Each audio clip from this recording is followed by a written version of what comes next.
Brian and I met, fell in love, got married, and my sex life was great. After I gave birth to my son, which was a C-section, the doctor told me to wait 6 weeks before having sex. So I waited 6 weeks, and that's when I noticed it. I didn't want to talk to anybody at first. I didn't even want to talk to my own mom about it.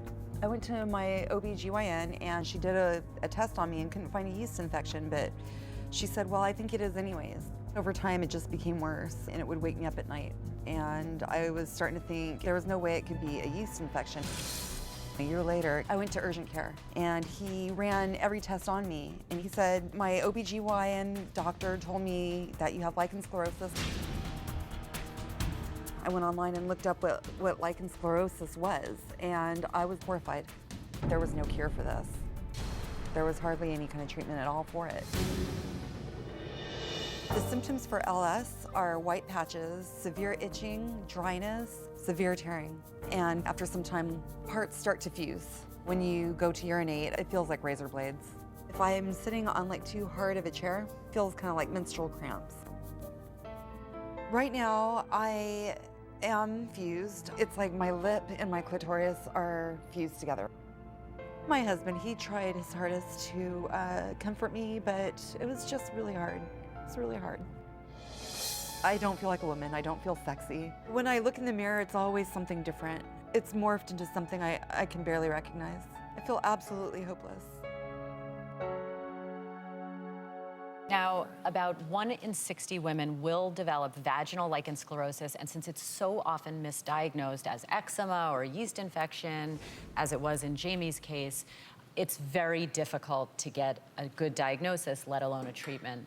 You really had kind of given up hope until Jamie met Dr. Nathan Newman, who turned to experimental treatment, stem cell therapy, to find a cure for this debilitating chronic disease.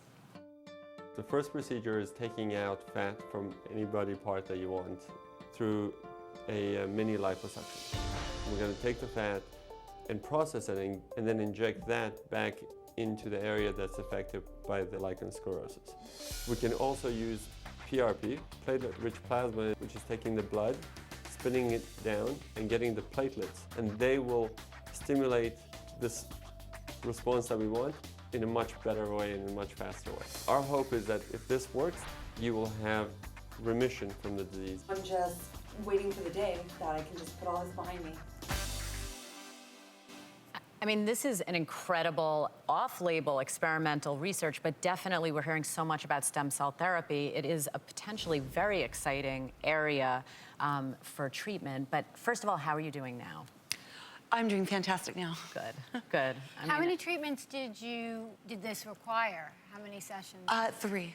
3 different ones? Over how long a period of time? 3 within about 9 months. That's great. And how long did it take for you just to feel better, just to not have the problem anymore? I started feeling better after my second one. Oh, it's nice. Lichen or skin conditions that affect the vulva, which is, you know, the outer part of the vagina. The vagina is really the internal part, but the vulva is really all this area down here. You can get any skin condition that you can get other places in your body there, but lichen is actually also really an autoimmune condition. So were you tested for autoimmune, simple blood test, by the way, but when someone tells you you have lichen, it's very important to get simple blood test to see if you also have an autoimmune condition, because about 15% of women can have both. Were you tested? As a matter of fact, I was. And as a matter of fact, I did have a thyroid condition.